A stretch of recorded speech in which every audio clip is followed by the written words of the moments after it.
Bom, o livro de Esdras, que leva o nome do próprio autor, Esdras, ele é um livro de história do povo de Israel, história do povo de Deus, mais precisamente a história de Judá aqui, a história do povo de Deus do Antigo Testamento.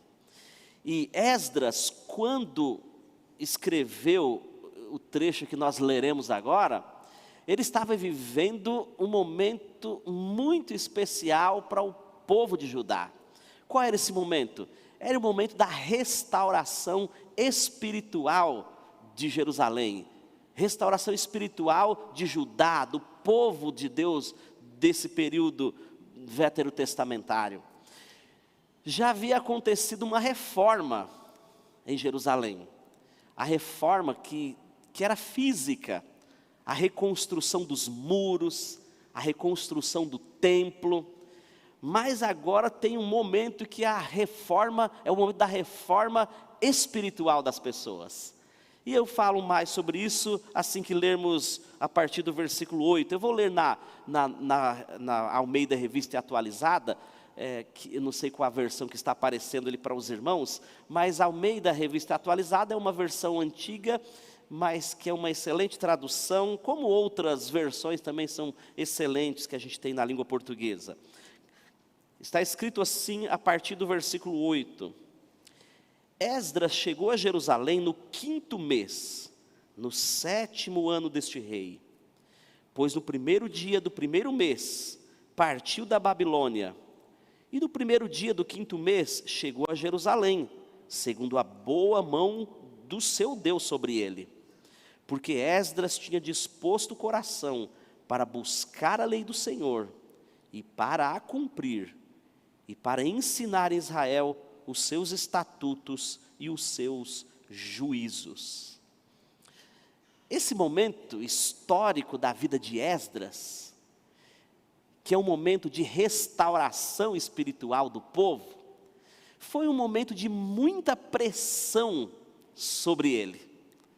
Uma pressão extremamente forte, por conta de que a reconstrução de Jerusalém, que já havia sido iniciada por meio de Neemias, reconstrução dos muros, todos aqui devem se lembrar que um pouco antes disso, Judá tinha sido levada cativa para a Babilônia. O povo de Deus foi levado, numa guerra eles foram vencidos e assim levados como cativos para a Babilônia. E lá na Babilônia, por intervenção divina, houve a autorização do rei para que eles voltassem, sob o comando de Neemias, para a reconstrução da cidade. E eles voltaram, começaram obviamente restaurando os muros, para que a cidade continuasse protegida e eles mesmos pudessem reformar a cidade de modo protegido. Começaram a reforma do templo do Senhor, que havia sido destruído por ocasião da invasão. Mas aqui, quando Esdras chega, o povo precisava de uma restauração espiritual. E ele vive uma pressão grande, por conta de que muita gente nesse momento não estava focada em Deus. Muita gente ainda estava focada na reconstrução de suas casas, na plantação de suas pequenas ou grandes lavouras, na restauração da cidade. Isso é saudável, mas não tinha muita gente em contato com o ensino da palavra de Deus. E para ele era uma pressão grande, porque ele viu aquela tamanha necessidade. Um desafio gigantesco diante de si. O que fazer agora para que esse povo seja reformado? Por falar em reforma, esse é o mês da reforma protestante. Dia 31 de outubro, nós comemoramos 505 anos da reforma protestante. Vivemos uma história, em certo sentido, semelhante ao do povo de Judá. Um tempo longo onde a igreja não tinha contato com a palavra, não sequer podia ler a Bíblia, até porque a Bíblia estava na língua grega, hebraica, E depois Jerônimo ainda fez uma tradução para o latim, para facilitar um pouco. Mas nem todo mundo lia grego, hebraico e latim, obviamente. Então o povo mesmo não conhecia a palavra por si próprio, ninguém podia ler. Raramente alguém conseguia ter acesso, porque as línguas eram difíceis. Mas, por ocasião da Reforma Protestante no século XVI, Lutero traduziu para o alemão, depois vieram outras versões também, houve uma tradução para o inglês, e hoje nós temos várias versões em português. Nós temos contato com a palavra, a gente pode ler a Bíblia. E Esdras viveu um momento onde o povo precisava de uma reforma espiritual. Eles viveram em cativeiro por muito tempo, algumas décadas, na verdade 7 décadas em cativeiro, e voltaram crus da palavra. Ainda que preservou-se um pouco do ensino, da escritura, ainda não era suficiente. E Esdras então se vê pressionado agora, no momento que a espiritualidade desse povo precisa ser desenvolvida. E a sua própria espiritualidade precisa ser desenvolvida. E eu quero então, a partir desse contexto de Esdras, e desse texto que nós lemos, conversar um pouco com vocês sobre vida cristã sob pressão, ou espiritualidade sob pressão. Afinal, a gente vive pressionado o tempo todo. Estamos num mundo de muito ativismo, há muita coisa por fazer. Nossas agendas são lotadas, filho para cuidar, roupa para lavar, comida para fazer, trabalho, cursos, programas da igreja e tantas outras coisas, atividade física, ir ao médico, ir ao banco, visitar alguém. O fato é que nossa vida é muito corrida. E isso eu quero dizer para vocês já desse início de conversa, que não pode ser uma desculpa para que a espiritualidade não seja desenvolvida.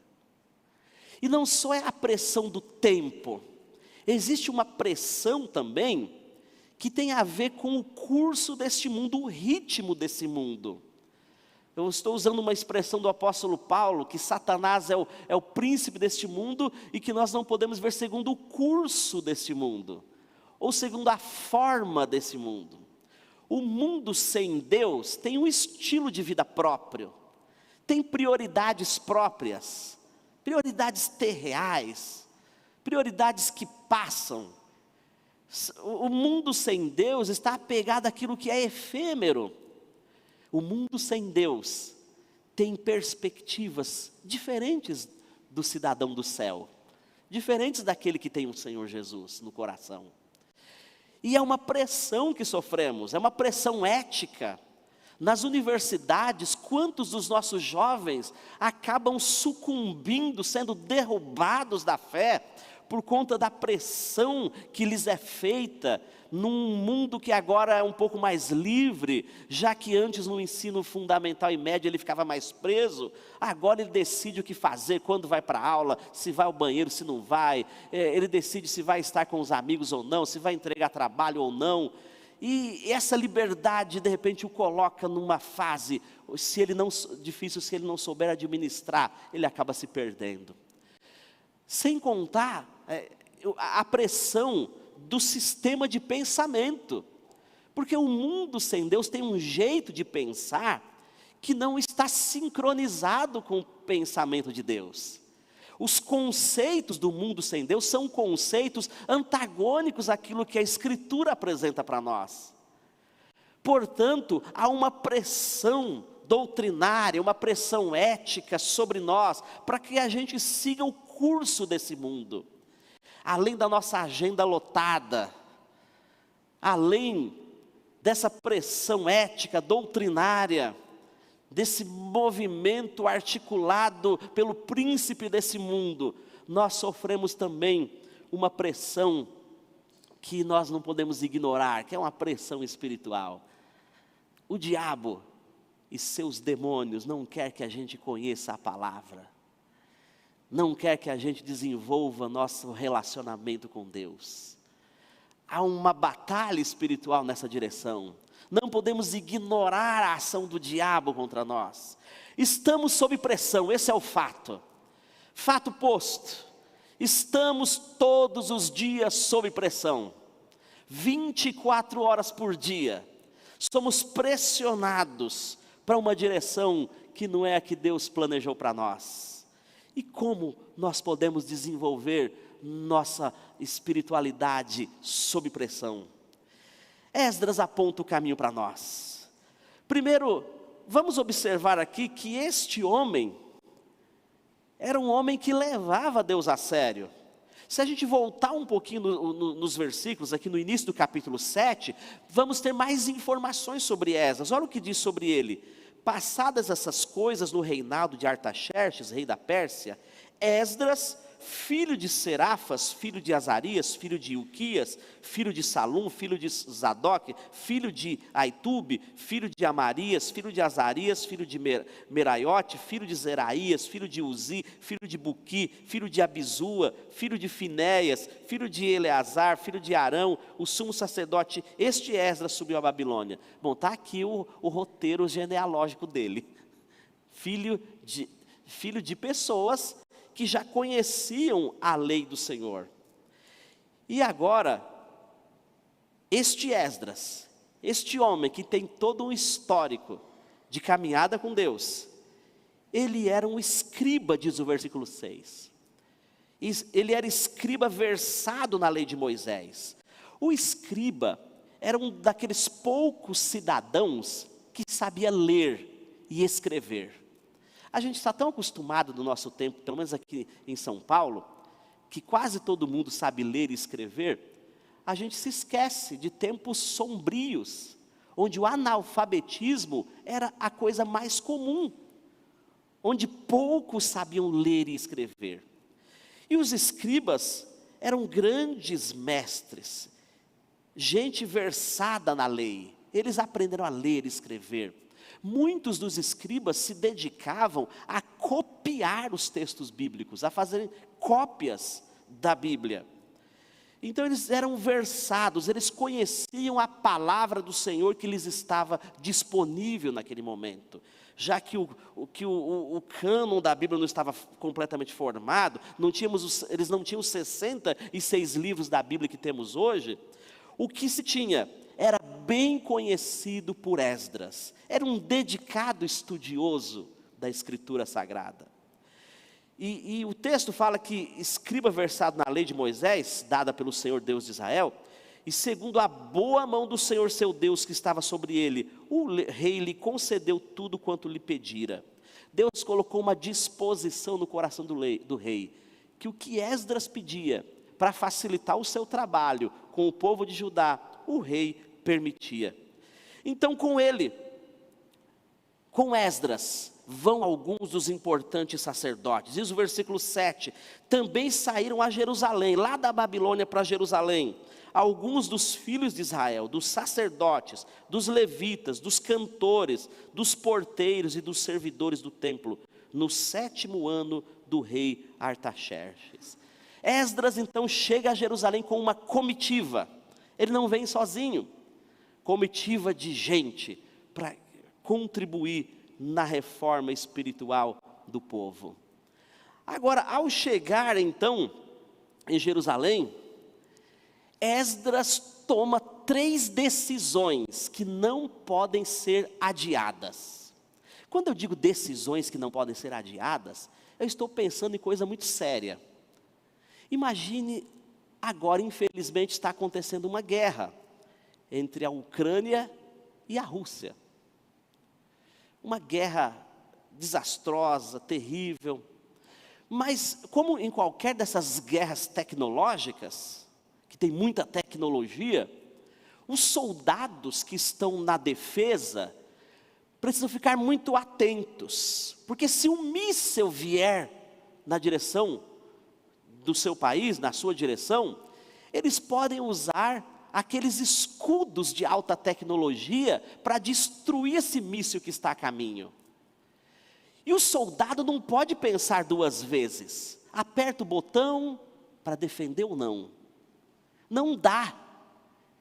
Vou tomar um chá primeiro, vou dormir um pouquinho, depois eu aperto o botão.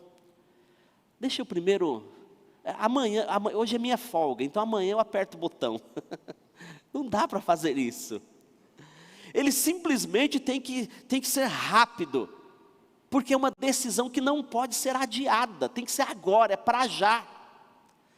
E há outras decisões assim na nossa vida, que a gente tem que pensar, é agora.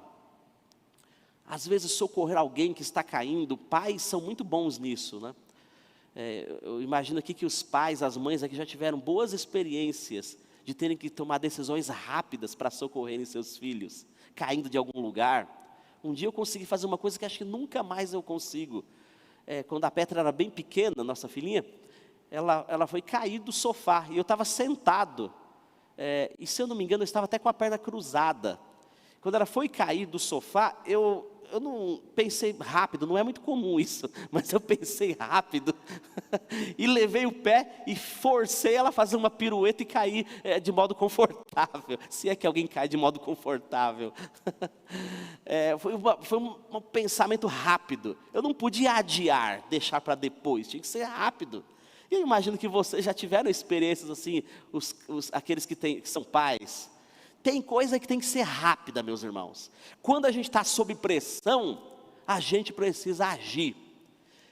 E Esdras toma 3 decisões aqui sob pressão. Ele tem que decidir, não dá para adiar. E o que é que ele decide? Olha o versículo 10. Porque Esdras tinha disposto o coração. Para quê que ele tinha disposto o seu coração? Ele decidiu, ele não adiou. É para já. Ele dispôs o seu coração, primeiro, a aprender a lei do Senhor. Olha o que diz o texto. Ele dispôs o seu coração a buscar a lei do Senhor. Uma pregação expositiva, ela deixa o pregador com certa tranquilidade, porque o texto já é o esboço da pregação. O próprio texto já está dizendo para nós o que é que ele fez. Simples. Primeiro ele decide, ele dispôs o seu coração, ele colocou lá, é isso, eu vou buscar a lei do Senhor, aprender a lei do Senhor. E eu já vou antecipar as outras decisões, porque elas estão claras aqui no texto, e vai que alguém não está muito satisfeito com a pregação, decide ir embora, já ouve o sermão inteiro no começo. Então diz o versículo, olha, ele decidiu buscar a lei do Senhor, cumprir, buscar para cumprir, ele decide cumprir, praticar a lei do Senhor. E também ele decide ensinar a lei do Senhor para Israel. Olha que decisões que ele toma em meio a toda essa pressão. Eu vou aprender a lei do Senhor. Segundo, eu vou praticar a lei do Senhor. Terceiro, eu vou ensinar a lei do Senhor. E as pressões que a gente sofre no dia a dia não podem servir de desculpa para a gente não agir. Essas decisões são urgentes. Eu preciso decidir já, agora, que eu vou aprender a lei do Senhor. A lei do Senhor aqui, conforme entendida por Esdras, era a lei de Moisés. Era o texto sagrado que se tinha disponível naquele momento. O chamado Pentateuco, os 5 primeiros livros da Bíblia, já estava à disposição dele. A essas alturas, outras literaturas também já se tinha. Já tinha-se salmos, literaturas poéticas. Já tinha outros textos escritos, inspirados por Deus. E Esdras decidiu, no seu coração, a buscar a lei do Senhor, a aprender aquilo que lhe estava disponível. Nós temos hoje o Novo Testamento completo, Antigo Testamento completo. A palavra do Senhor está à nossa disposição. E eu não posso, em meio à pressão, ignorar que eu preciso conhecer a Bíblia. Eu preciso conhecer a Bíblia. Eu não posso me desculpar com a minha agenda lotada, com os meus muitos cuidados com o corpo físico, Eu não posso dizer o diabo está lutando muito contra mim, não dá para eu conhecer a Bíblia.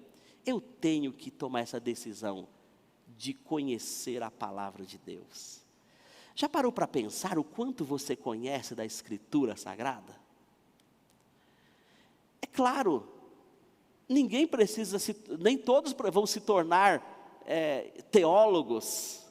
Não é para isso que Deus chamou todos nós. Mas todos precisam conhecer a palavra do Senhor. Isso precisa entrar na nossa rotina de vida, estudar a Bíblia.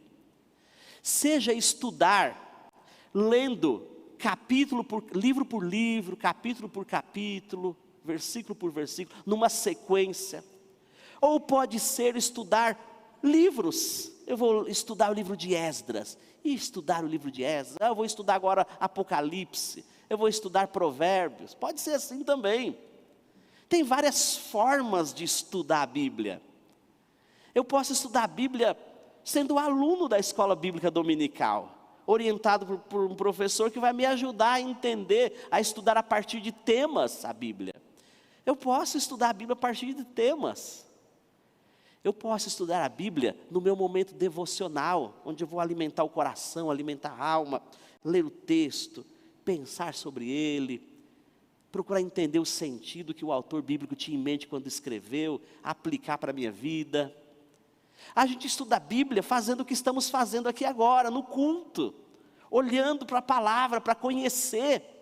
A pregação existe no culto, não é para ser apenas um ritual litúrgico, só para preencher a liturgia, a ordem do culto. Jamais. A pregação no culto existe para a gente conhecer a Bíblia, para que a Bíblia nos transforme. Portanto, não nos deixemos vencer pelo cansaço, pelo sono, pelos muitos compromissos. Não nos deixemos vencer. Tragamos a Bíblia para a rotina da nossa vida. Eu preciso estudar a Bíblia. Estudar coletivamente é muito saudável, é o que estamos fazendo hoje aqui, é o que vai ser feito daqui a pouco na escola bíblica dominical, mas eu preciso estudar individualmente, eu preciso conhecer a palavra do Senhor. E hoje nós temos recursos maravilhosos, há livros escritos, e bons livros escritos, de bons autores, que lançam luz sobre o texto bíblico, que ajudam a gente a entender o texto bíblico. A gente pode lançar mão desses recursos, dessas ferramentas, para estudar a Bíblia. Nós podemos conversar informalmente uns com os outros sobre a Bíblia. Quem sabe, num bate-papo na pizzaria, fazer uma pergunta: o que vocês acham? Eu estou em dúvida sobre o texto tal. Ou o que a Bíblia ensina sobre tal assunto? E de repente isso pode ser um tema de uma conversa informal, onde todo mundo vai conhecer a palavra. Os pais com os filhos podem aproveitar pequenos momentos do dia a dia para levar os filhos a conhecerem a Bíblia. Histórias da Bíblia, personagens, parábolas. Os casais podem também juntos estudarem a palavra de Deus, conhecerem. Por que não grupos de amigos se reunirem informalmente, de tempo em tempo, para estudar a Bíblia? Os pequenos grupos, em certa medida, fazem isso. Reúnem um número pequeno de pessoas para, entre outras coisas, estudarem a Bíblia. Mas esses grupos, eles são formais do ponto de vista institucional. Nós criamos pequenos grupos para facilitar o estudo da palavra, a comunhão e outras coisas mais. Entretanto, você pode ter amigos, ou famílias, ou um outro casal, que combinam: olha, vamos uma vez por mês a gente sentar para estudar a palavra de Deus junto? Pelo menos, sei lá, nos próximos 3 meses, vamos fazer isso? Nós precisamos conhecer a palavra. Isso não pode ser adiado. Analfabetismo bíblico não pode ser admitido. Olhe para si próprio e diga assim: eu não serei um analfabeto da palavra de Deus. Eu conhecerei a Escritura. Eu vou entender a palavra. Como eu disse, nem todos se tornaram teólogos, porque não é para isso que Deus deixou a Bíblia. mas todos precisam conhecer a Escritura. E essa é uma decisão que com urgência Esdras tomou na sua vida. Mesmo sob pressão, ele dispôs o seu coração a buscar a lei do Senhor. E na sequência, a decisão de cumprir, o modo como ela aparece no texto é curioso, porque ele fala de buscar a lei do Senhor para a cumprir, para praticar. A gente estuda a Bíblia não é para encher a cabeça de informações e sair por aí dizendo, olha, eu conheço as doutrinas da Bíblia, eu conheço os autores bíblicos, eu consigo fazer uma sinopse de cada livro, eu sei dividir os salmos por categorias, eu sei isso, eu sei aquilo. Não é para isso que a gente estuda a Bíblia, jamais, absolutamente. Esdras decidiu estudar para praticar. A palavra de Deus tem que produzir um efeito na nossa experiência diária. O meu estudo pessoal da Bíblia tem que afetar o jeito que eu levo a vida. Senão não faz sentido estudar a Bíblia. É para isso que Esdras estuda. Ele decidiu buscar a lei do Senhor para cumprir, para praticar. Na verdade, Deus não nos deixou a sua palavra para encher nossa cabeça de informações. Ele deixou-nos a sua palavra para transformar o nosso caráter, para transformar a nossa vida. A palavra tem que ser aquilo que pauta o nosso estilo de vida. Eu preciso estudar a Escritura e me perguntar, há alguma promessa de Deus aqui que eu posso me apropriar? Eu posso descansar em alguma promessa do Senhor? O texto da Escritura está dizendo isso? Tem algum personagem aqui que eu preciso imitar? Que tem uma experiência boa com o Senhor que eu possa fazer igual? O que Deus está falando ao meu coração? Ele está dizendo que eu tenho que mudar algum conceito? Porque na verdade os nossos conceitos têm que ser transformados à luz da Escritura. Afinal, quando a gente se converte a Cristo, a gente vem cheio de ideias, cheio de conceitos, mas do mundo sem Deus. Ao conhecer Jesus, o estudo da palavra vai moldando o jeito de pensar. Eu vou aprendendo a pensar como Deus pensa. Os meus conceitos vão sendo mudados, e eles têm que ser mudados. Não pode acontecer como aconteceu com um pastor que eu conheço que de repente no momento que deu vazão à sua natureza pecaminosa, ele disse assim, olha, quando eu vi aquilo na Bíblia, eu fiquei muito feliz em saber que Deus pensa como eu. Foi um momento de arrogância espiritual, né? Eu fiquei feliz em saber que Deus pensa igual eu. Não é isso, o caminho é outro.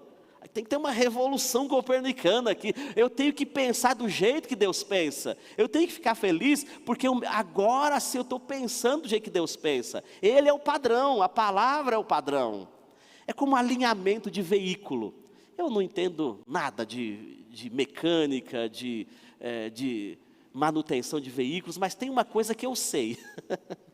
Os carros precisam ser alinhados. Senão o motorista solta o volante e o carro vai caminhando para uma direção que não é o seu dia, tem que segurar. Eu estou vendo aqui meu sobrinho Marcos, que é mecânico, falar isso com muita propriedade. A gente precisa alinhar o carro, senão o carro vai para a direção errada. Você tem que ficar segurando o tempo todo, senão ele desvia. Então, quando estaciona-se o carro numa oficina, o carro vai ser então corrigido de acordo com um padrão de fábrica. A fábrica tem um padrão de alinhamento. E o carro, hoje as coisas são muito tecnológicas, o carro vai ser conectado a esse padrão e o padrão vai corrigir. Aí quando o motorista solta o volante, o carro vai na direção certa. Alinhamento. Precisamos fazer isso com os nossos conceitos, alinhá-los com os conceitos de Deus. Não importa se você sempre pensou de um jeito. Se Deus diz na palavra que tem que pensar de outro jeito, então mude. Mas minha mãe falou que é assim, meu pai falou, na tradição religiosa da minha família dizia assim, que era assim. Não importa o que a Bíblia diz. Se a Bíblia está dizendo que é assim, então continue com esse conceito. Continue do jeito que seu pai e sua mãe falou, os seus familiares disseram. Agora, se a Escritura diz que o caminho é outro, então alinhe o seu conceito com o conceito da Escritura. Casais que eu conheço têm um jeito de viver, eles acham que daquele jeito tem que viver. O que a Escritura fala? É daquele jeito? Se for, Deus os abençoe e continue agindo assim. Mas se eles estão agindo de um jeito que a Bíblia diz que tem que ser diferente, então que eles mudem, que eles sejam alinhados com a Escritura. É para isso que a palavra de Deus foi escrita, para transformar os nossos conceitos. É mudança de mente, é mudança de comportamento, é mudança de estilo de vida. Nós estudamos a Bíblia, a gente ouve pregação, a gente assiste aula, a gente estuda a Bíblia devocionalmente em casa, a gente lê livros que explicam a Bíblia. É para que a palavra de Deus mude a nossa vida, nos transforme. Não é para que a gente seja um grande conhecedor só para ser um grande conhecedor. Deus nos deixou a sua palavra. Há um livro que eu gosto muito, que eu li há muitos anos atrás, é até uma sugestão de leitura, um pequeno livro do Dr. Howard Hendricks, que foi um grande professor do Seminário Teológico de Dallas. Dizia o Dr. Hendricks nesse livro, o nome do livro é Ensinando para Transformar Vidas. E dizia ele nesse livro, que uma pregação, ou um ensino, uma aula, que só passe teoria, mas não traduz aquela teoria para a prática, não pode ser considerado uma pregação, não pode ser considerado uma aula bíblica. Enfatiza o Dr. Hendricks, nós precisamos ensinar a Bíblia, para que a Bíblia, por meio da ação do Espírito Santo, transforme as pessoas. E na sua casa, se você ensina a Bíblia, você precisa ensinar para que ela transforme, não é só para memorização. Conhecer a Bíblia, muita gente conhece. Agora, ser afetado por ela, não são tantos quantos deveriam. Portanto, Esdras toma decisões urgentes aqui. Primeiro, ele vai simplesmente buscar a lei do Senhor, ele vai aprender. E segundo, ele vai praticar a lei do Senhor. Não adianta, meus irmãos, aqui a gente ficar estudando a palavra, ou na sua casa você estudar, se isso não mudar o jeito de falar com o próximo, o jeito de falar com os seus subordinados na empresa, se isso não mudar o jeito com que você lida com a esposa, com os filhos, qual o sentido de estudar a Bíblia? Se não mudar o seu jeito de namorar, o seu jeito de ser amigo, o seu jeito de ser um cidadão, para que estudar a Bíblia? Esdras sabia muito bem disso, por isso que ele decide aprender para cumprir, para praticar. Eu sei que o conhecimento anda anos-luz da prática. Eu estou ciente que eu conheço mais do que pratico.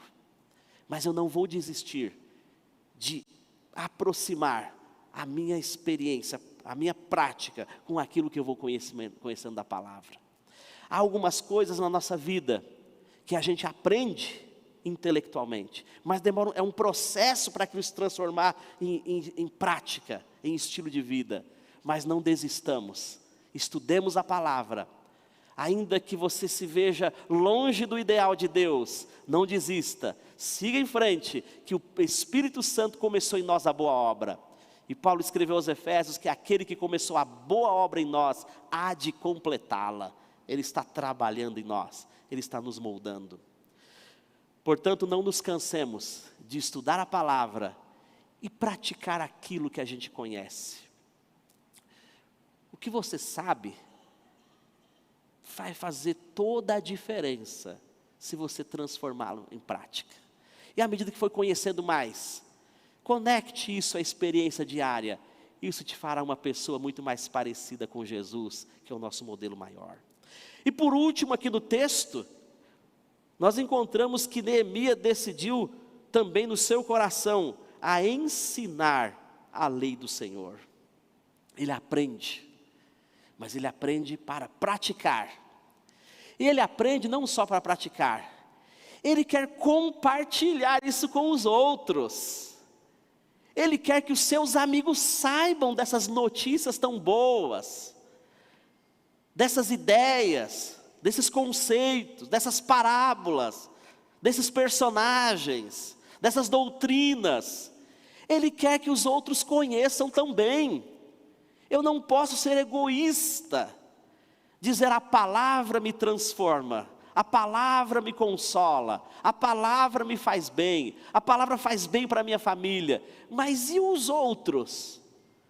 Eu sou responsabilizado por Deus a compartilhar a sua palavra com outras pessoas.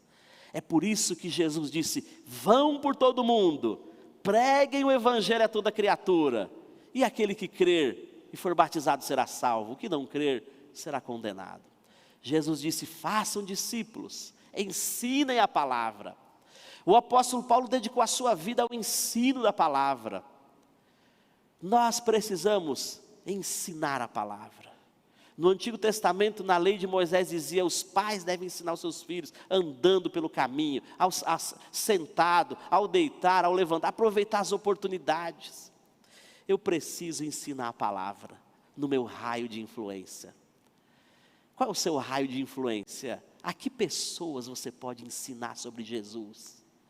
A que pessoas você pode ensinar aquilo que você aprendeu da Escritura?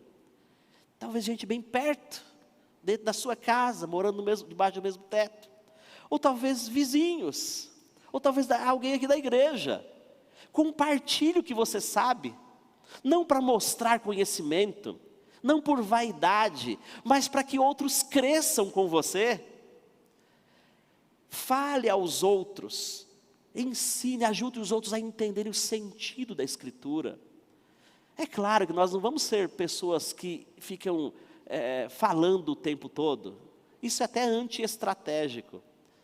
Eu conversei com uma querida irmã da nossa igreja, e quando ela se converteu, ela ficou tão empolgada com Jesus, tão empolgada com a palavra, que ela queria que todos os seus familiares aqui do Nordeste conhecessem Jesus. Eu estou vendo a irmã Idel rindo ali. E como nova convertida, já foi dando Bíblia para todo mundo, e queria levá-los rápido a Jesus. Depois ela foi amadurecendo, ela descobriu que é um processo, né, Idel? A gente vai ensinando, semeando, colocando a semente da palavra no coração das pessoas. E elas vão aos poucos tendo a experiência dessa semente brotar. Daqui a pouco crescer e logo produzir frutos também. Nós não podemos desistir de ensinar. Continue ensinando o que você sabe. Você não precisa ser um profundo conhecedor. Se você ensinar o que sabe, já fez o seu trabalho. Ensine o que você sabe. Você sabe o A, B, C da Bíblia? Ensine o A, B, C da Bíblia. Se sabe algumas letras mais, avance. Se sabe o alfabeto inteiro, vá em frente. Mas o fato de saber só o ABC não o isenta da responsabilidade de ensinar o ABC para os outros. O que você sabe é para ser compartilhado. Grandes conhecimentos, agora eu me lembrei do Homem-Aranha aqui. Grandes conhecimentos trazem grandes responsabilidades, né? Grande poder traz grandes responsabilidades. A gente não conhece só para a gente, é para conhecer para os outros também. Portanto, meus irmãos, que Deus nos ajude a, mesmo em meio à pressão, aprender a palavra, praticar a palavra e ensinar a palavra. Isso não é para isso não é para amanhã. Isso não é para hoje à noite. Isso é para já, é urgente. Não importa como é a sua vida. Se você é médico, com plantões aí bastante a fazer. Se você é advogado, com muitas audiências, muitas peças para montar. Se você é mecânico, se você é pedreiro, se é vendedor, se é profissional liberal, se tem um negócio próprio, ou se é funcionário público, não importa. Dê um jeito, decida, em meio a essa pressão toda, a buscar a lei do Senhor, cumprir a lei do Senhor e ensinar a lei do Senhor. Busquemos as melhores estratégias de ensino. Às vezes é usando ilustrações, às vezes é assistindo um filme, Em outras ocasiões, pode ser lendo mesmo, explicando diretamente. Enfim, usemos os meios que Deus nos disponibiliza para que outros conheçam aquilo que nós já aprendemos de Jesus. Nós não podemos nos conformar em manter só para nós as experiências tão boas que Deus nos permitiu viver por meio da Escritura. Vamos orar? Vamos orar juntos agora. Ó Senhor, obrigado por esse tempo aqui pensando na Tua Palavra. Essas decisões que Neemias tomou, elas nos desafiam hoje. Pessoas aqui no culto presencial, aqueles que acompanham online. Essas decisões dele nos desafia também a agirmos. Nos coloca, nos lembra, na verdade, da responsabilidade de conhecer a Tua Palavra. E não só de conhecer, Senhor, para ter conhecimento, mas para cumprir, para praticar isso em nossa vida, para sermos transformados por elas. E, Senhor, a decisão de Neemias, de Esdras também de ensinar, nos desafia a não continuarmos mantendo só para nós tudo que aprendemos de Ti, mas a contarmos para os outros. Dá sabedoria para a gente, Senhor, para compartilhar a Tua Palavra com os outros. Dá oportunidades. Senhor, nos capacita, nos dá empolgação com a Escritura. Que a gente vibre diante, Senhor, dos conceitos que o Teu Espírito deixou escritos para a gente ter contato hoje. Que a gente se empolgue, Senhor, com a Bíblia. Que a gente se empolgue com o aprendizado. E que nossa vida seja transformada por essa palavra. É em nome de Jesus que juntos oramos aqui hoje.